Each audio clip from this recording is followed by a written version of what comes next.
Hello, everybody, and welcome back to the world-famous Par 3 podcast. We are live on location at the gorgeous Pebble Beach, California. I got my man, J.R. Smith, and the absolute fucking legend, Michael Block. Welcome to the podcast, bro. Thanks, JR. I think we're long-lost friends that we've now met. Yeah. I've known this man for quite a long time. Great person, and just happy to be here with you. Pleasure, man. Pleasure. We had a great time with Jack a couple weeks ago in Cabo, which was unbelievable. First time, both of us, I think, right? Yeah, absolutely. I mean, you put the combination of Jack Nicklaus, Cabo San Lucas, J.R. Smith, and Blocky. I mean, how does it go wrong? And then we threw in a little bit of Tiger Woods as well. Yeah. I mean, it doesn't get better than And a Diamante. sprinkle Casa Azul, you know, just a sprinkle. It was a good day. It was a great day. It was a So great I day. saw your wife and Ethan in the airport afterwards, and I said, how did Michael play? They said he played well, but he wasn't making any putts. I said, well, maybe Jack took all the shit out of it when he made that putt that night. Yeah, for real. I'm like, Jack made like a 30-footer with my putter, and I was like, oh, it's got all the magic sauce on it now. I'm like, I'm gonna make everything. I haven't made anything since. He drained it. He drained it. It's all good. And if Jack drains out all the juice out of that putter, it's fine with me. I might just need to find a new one. I hear that. Are you like one of those guys who, like, if a guy like Jack makes a putt with your putter, you're never getting rid of that thing? Because I am. If MJ signed or touched a pair of my shoes or a basketball or whatever, I'm not getting rid of that. Yeah, no, that putter is not going anywhere. Yeah, I mean, and the fact it's on video, and the fact that he was like, give me that putter, and I'm like, cool, and he drained it. That putter wasn't going anywhere to begin with, but now Jack Nicklaus draining that putt, no, it's not going anywhere. It'll be sitting in the Blocky Museum down in the road, yeah. I love that. So being here at Pebble, and obviously we're doing this for a foundation and doing this for the kids, and what does that mean to you to continuously be able to grow the game of golf? Hey, you know what? So obviously everyone here today is here for a reason. We're all here for the juniors. We're all here to grow the game, and we're here, if we just allow and help one person, get into the sport and love it as much as we do, because I know for a fact that the three of us love golf so much. It's so much part of our life, right? We appreciate it, we love it, and for someone else to appreciate it how we do is gonna be a huge part, you know? When we're done, retired, and just sitting back and watching our grandkids, it's a huge thing. And Youth on Course is such a great organization that's allowing a lot of kids that couldn't play golf get into the game. And that's what it takes, right? You've got all these kids and these people. And I think that's why the sport's grown so much, is that because there's been this availability into playing golf now, you've got all these athletes that never would have played golf before that are now playing. And they hit it now 340 in the air, and they're dominating the game, which is great, and it's only gonna grow from here. So I'm sitting at the tap room eating dinner about a year ago, exactly like a year ago, with Michelle Wee and Chad Veach, and we're eating dinner there, and this dude, Michael, who's around here, he works for Youth on Course, he came up and he said, yo, da-da-da, Malbon, ba-ba-ba. So I said, he said, I'm Youth on Course. So I said, oh shit, I'd love to help something or another. So we went, played the Preserve the next day, stirred up this idea of doing a bracketed art contest. So we let all of their members draw our logo buckets, draw it each way they wanted, whatever. And then we put all of them up on social, and you would have one guy's art and the next guy's art, and you could click A or B and choose who you wanted to have. And so it got all the way down, and the kid who won, we did a collection with, and did a hat and a shirt and a hoodie, and all that money goes to it as well. But like, I think collectively between that and this, it's raised over like 150 grand. So it's $5 rounds. So just think how many kids with 150 grand, like how many rounds is that? How many kids, like you're saying, if we can just get one. So, and I think it's also like them being able to know that you two and people like you guys are out here and like doing all of this shit for them, it makes them even have a more, it's like, well, JR's pumping it, like I gotta go play. Like that thought of that, of like, everybody looks up to somebody, and there's kids that look up to JR all over, from basketball, from every other thing, and then it's like, well, now they're looking at him from the golf side and being like, well, JR golfs, I should. It's just amazing. Yeah, no, where golf has gone, what I've seen in the last couple of years, right, the growth of it is ridiculous, and the people that have come into it is very special, right? And one of the coolest things I've always loved is, and I kind of knew this was going to happen, right? Because even back in the day, Jordan, right? best athlete ever. He plays golf, right? And so everyone starts to understand how cool the sport is, right? Back in the day when I was in high school, it wasn't a cool sport. But I'm like, I love it, I'm playing it. And I saw that all these people are playing it, right? So you got Mahomes and Kelsey and everyone gets out there and plays golf when it's their off season or they're retired, whatever it might be, and they fall in love with the sport that we're all in love with. How can't you? I mean, you're hanging out with your buddies. You're hanging out with your wife. You can go play golf with your wife. You can go hang out with your 4 friends and smoke cigars and have some cocktails, have some fun. Or you can go play with your family and be around your kids more than you would have ever been in any other sport. So this sport brings the families, the friends, everything together, which I think is so cool. It's really dope because for me, it's I don't have any boys. I got all girls, and my girls play with me, you know, when they can, but at the same time, it's still not like their thing. But you got Remy out here, and he just what 4 or 5 birdies in a row, no big deal. That's cool. Smooth. Like, how does that feel? Like just Remy's being able to play with amazing. your kid. So even Remy, so he's very confident, you know, and I take him to I took him to like Medalist or something, and he's like talking shit on the range to the old dudes at Medalist, and the guy said, he's very confident, young man. Where'd he get that from? I said, well, if you don't have confidence, what do you have? So that's just what I said to the guy. And then Remy hits me the next day, said, Dad, I thought about it. If you don't have confidence, one day you'll have nothing at all. And this is like a 9-year-old's thought process, meaning if you're not confident, you're gonna lose your job, your wife, your golf swing, you're gonna lose it all. You're gonna lose the seat at your house. So yeah, Remy's amazing, but as a dad, you know, Michael has 2 kids he trains, 2 boys he trains, so we just went up and played the preserve with both of the boys, and it's amazing to see how different, he coaches both of them, right? And one of them is obviously older and a little bit hits it longer, maybe doesn't listen quite as much. The younger one is a little more conservative, but probably scored better that day. Dylan is taking every corner, and you know, I'm gonna hit it over that tree. He's like, I don't think you should do that. He's like, watch. Watch. That vibe. And Ethan's like, okay, so just hit a little cut down the middle, no problem. So is that right? So true. Yeah, and you know, it's so much fun to have 2 different animals, right? Which I've got in my house. And you know, you gotta talk to one, you know, a certain way and the other one the other way. And that's one of the most important things, I think, not only in raising kids, but training golfers, is how do you talk to them, right? How do you treat them? What do you say to them? Because it inspires them in different ways on how you say it. And the last thing you want to do is uninspire them or make it feel like school or homework. Right. Like I always said that. I'm like, I'm not gonna make golf feel like homework to my kids. And I think that's why I'm lucky enough, and you're lucky enough, to have a couple kids that love the sport as much as we do. Yeah. Spending time with your kids, spending time with your family on the course, it's like, for me, I mean, there's no greater feeling other than, you know, taking a couple bucks from your buddy. But that's always good. True that. But like, talk about just the grind that these kids go through. Like nowadays, it's like, for me, when I was growing up, I was playing football, basketball, baseball, so many different sports. And now I feel like the kids are more generated into this one particular area. And which is nothing wrong with that, but like, how do you feel about the generation is changing on growing up and raising kids around 1 sport, 2 sports, 3 sports, or just letting them pick what they want to do? Yours are playing multiple? They did. And I literally forced Dylan to play multiple sports because he's very much an athlete. And I'm like, dude, you could be a quarterback, you could be the wide receiver, you could be a point guard, you could do all these things. And he's like, Dad, I want to play golf. I'm like, I know, but still, go play baseball.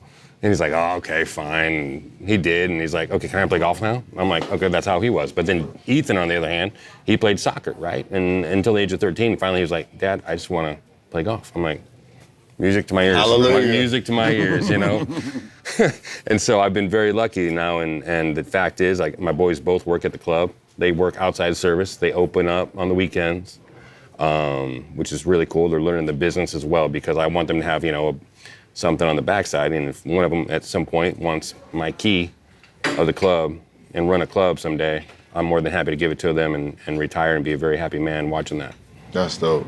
That's another thing about golf to me. It's like you can work and you learn so much in so many different areas of the game. It's not just playing the game. It could be caddying. It could be working the front desk. You learn communication skills, and you learn how to talk to people, and you learn how to be presentable. So many different areas. And for me, like basketball, is like it's either I'm gonna be the guy making the shots or the guy pushing the broom. It's either one or the two. No in between. There's no in between. There's no. I'm not gonna go work the concessions because that's a totally different realm of the game. Yeah, I mean, like you guys. I mean, now that you look back at it, right? I'm just like, for me, I just knew back that I was gonna go to a golf course, and it really didn't matter what I was gonna do, whether a teacher, a head pro, the general manager, whatever it was, I was gonna go, and I'm going to a golf course and be in my golf attire and the serenity of like you at the preserve, what you see up there every day, and I see your posts of like, you know, the wild boar and everything that you see up there is just amazing, and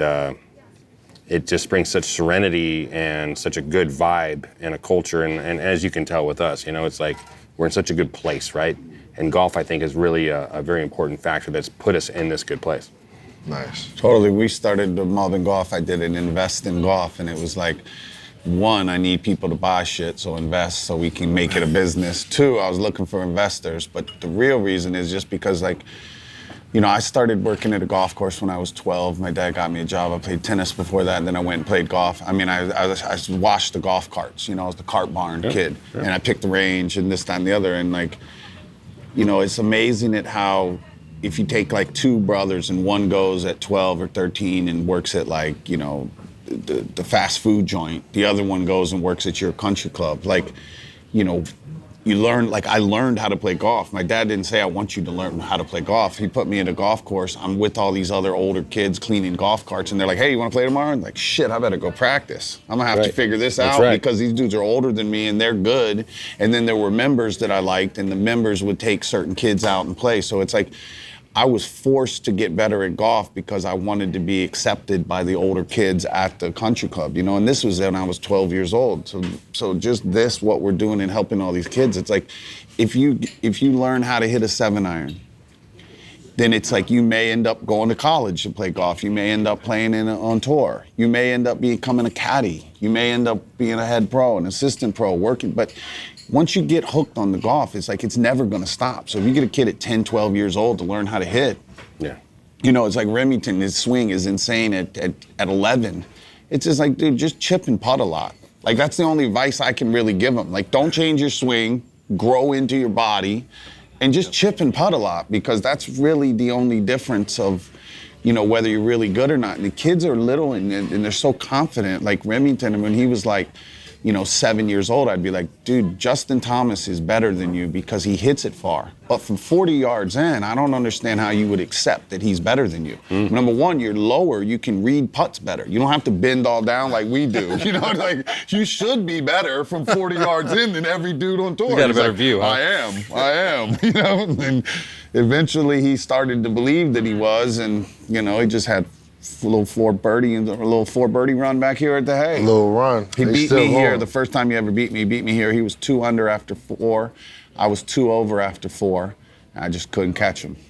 Just couldn't catch him. He just keeps hitting full wedges right into the middle of the green. And that's a beautiful I'm hitting thing. little nippers that are spinning off the green and shit, and no catching them. Nothing better than getting beat by your kid, though, I'll tell you that.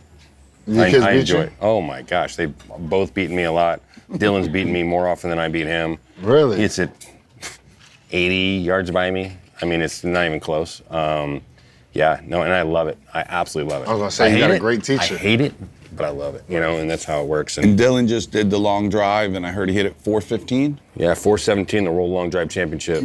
He finished 60th in the world at age 18 in the World Long Drive Championship. 417 And it wasn't even yards. his driver. Wasn't even his driver. They just let him borrow a driver, a long drive, 48-inch driver. He went out there, and he went right against Berkshire, and Berkshire hit it. And so in their little quadrant of 4 guys, Berkshire hit it, who won, longest guy in the world, hit a 414, Dylan at 404 against him, mano a mano, which was sick. And then he hit 417 in the next round, which was really cool. Yeah, Dylan, if he actually wanted to do that, he'd be the longest guy in the world within a couple of years, but that's not really his path in life, and I think it's more of like, that's kind of fun because he palms in, he'll go out and do it maybe for fun, but he wants to be a golfer. He's got hands and stuff like that, so once he can combine that length with some consistency and knowing how to score, then he could be pretty dirty.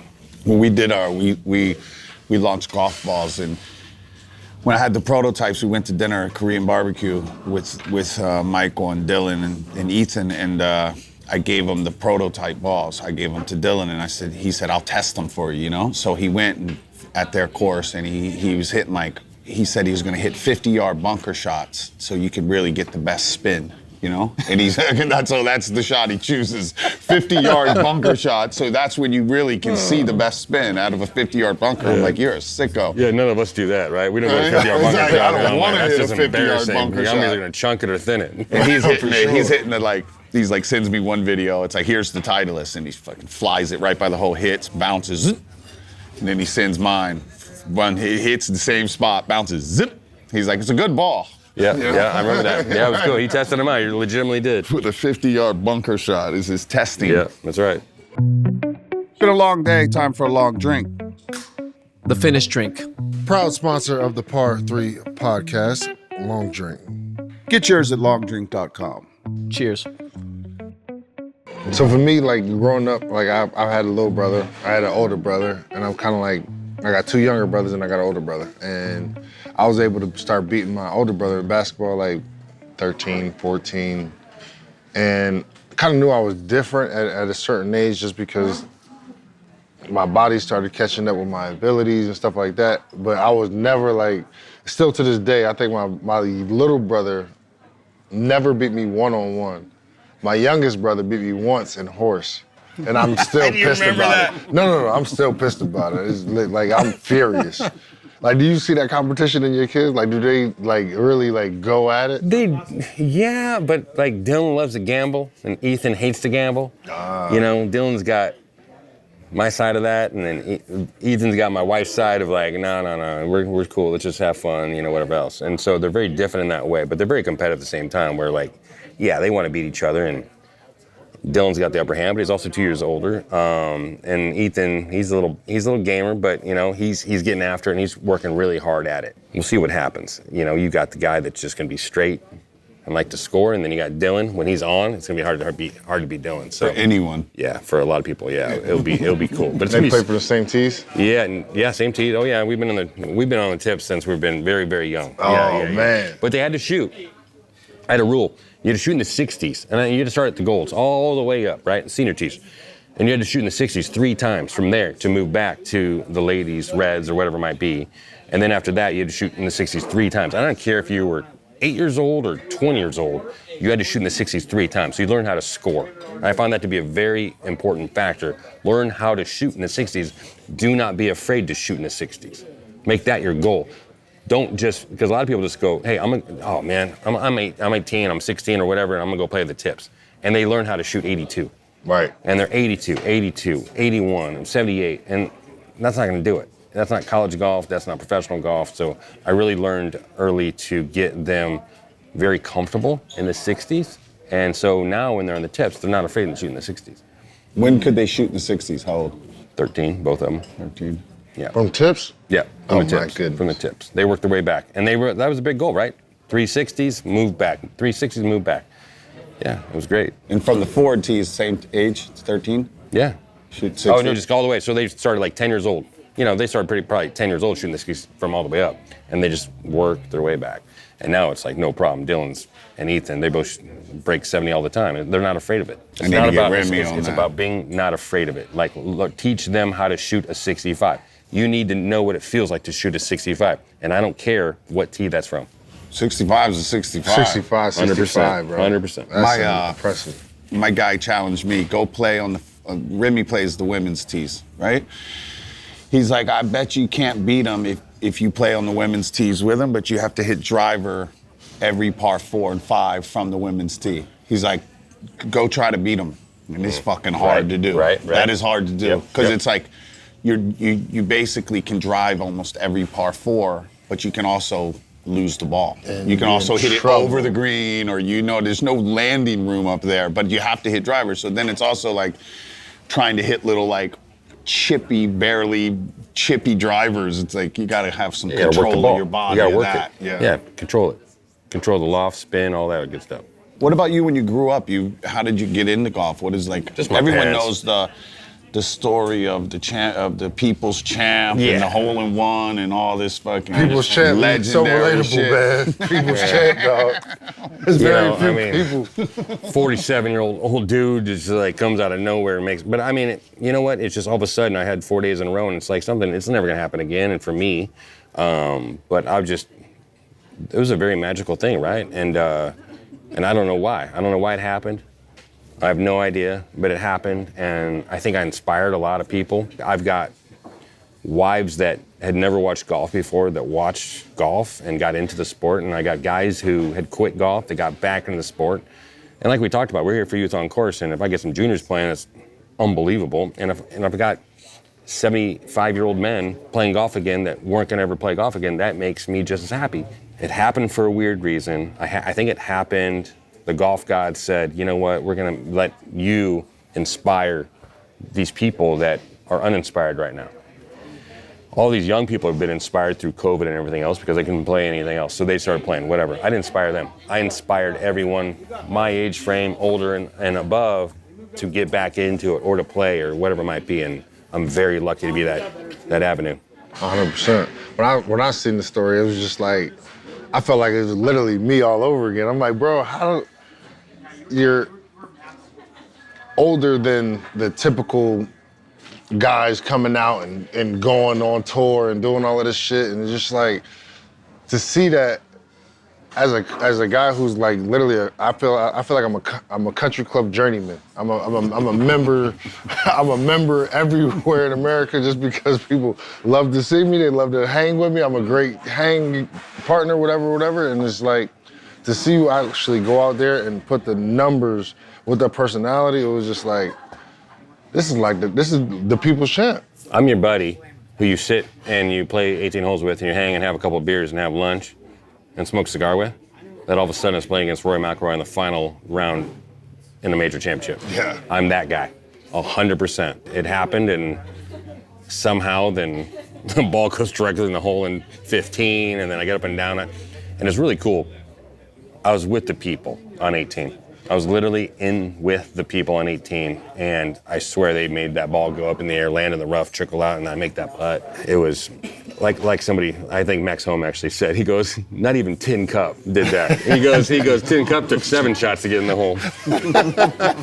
I love Max, he's cool. But what's that like coming back, like coming home and like being, you leave the club pro.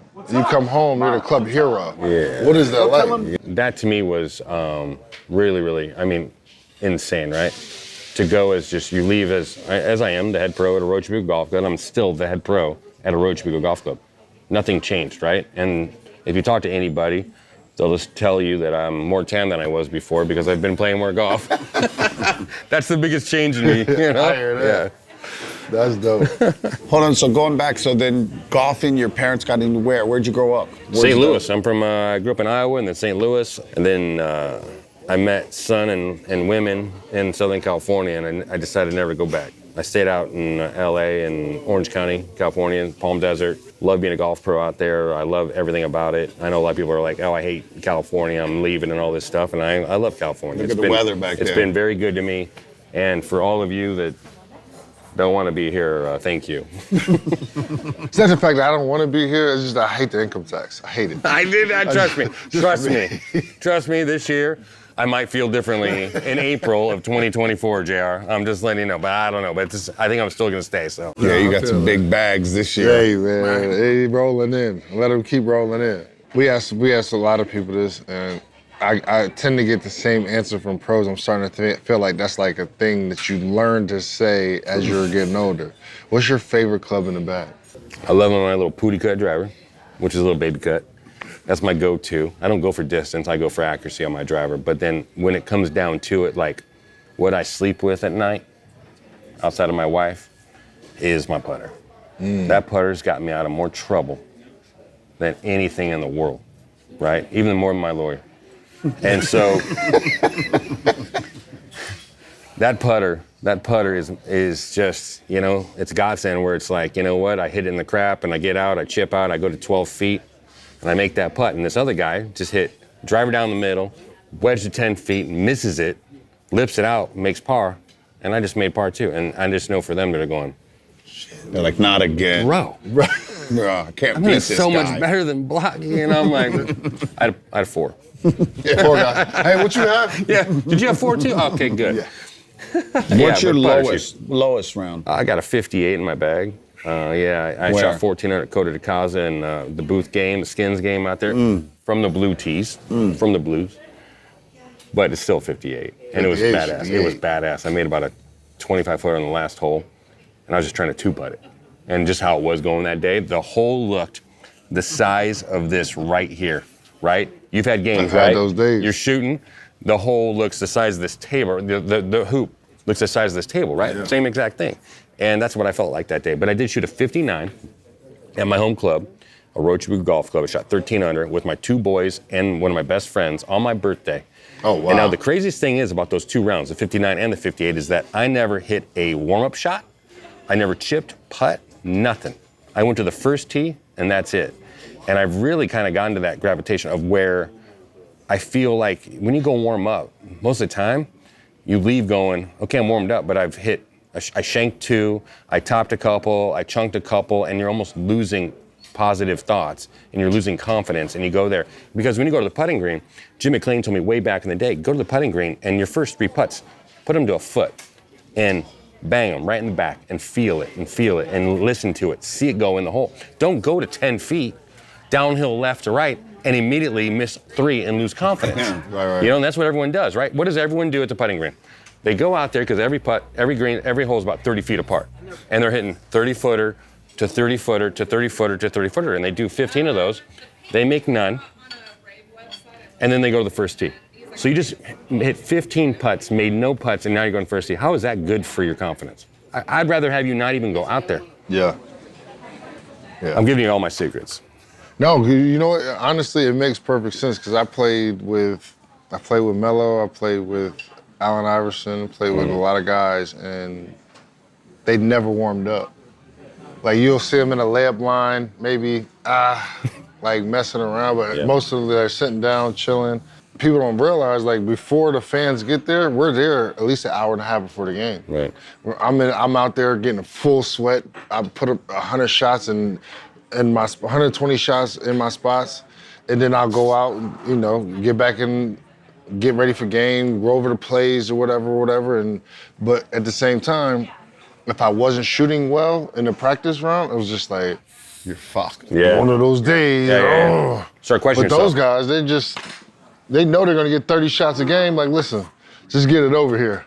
Just give me the ball. Just give me the ball. Yeah. And Yeah, that's where I really got to. Like, I watched Tracy McGrady give us 50 my second watching year. Tracy. 50. And I didn't see him take a warm-up shot. He didn't do layup line. He didn't do anything. I talked to one of the guys who came out my same year. I was like, yo, what was he doing for the game? He said, man, you know what he was doing? He was back there asleep. I was like, what? He's laying on the training table, literally asleep. Yeah. Woke him up, like, yo, you ready? He got a stretch. The trainer stretched him. He came out and gave us 50. I'm like, that's the way to do it. Yeah. He's not overthinking it. He's not worried. I heard that Anthony Kim used to, AK. I heard AK would just go, show up, barely slept, no warm-up, go right to the first tee and just shoot 67. Where No is big AK? deal. AK, where are you? We need AK. I want to go play with AK. I need hey, this is a group right here. The 3 of us and AK. And AK. Let's go. Calling you out right now, bro. We need you. He's in Oklahoma somewhere. I know that. So In Oklahoma. yeah, I'm gonna call. I just can't picture that. I gotta call Ben Baylor. He's good friends with him and let him know. All right. You know. All right. You heard it here. Well, thank you all once again for the world famous podcast. It wouldn't be the same without you or Michael Block and J.R. Smith. Stephen Malbon here, and we will see you next time.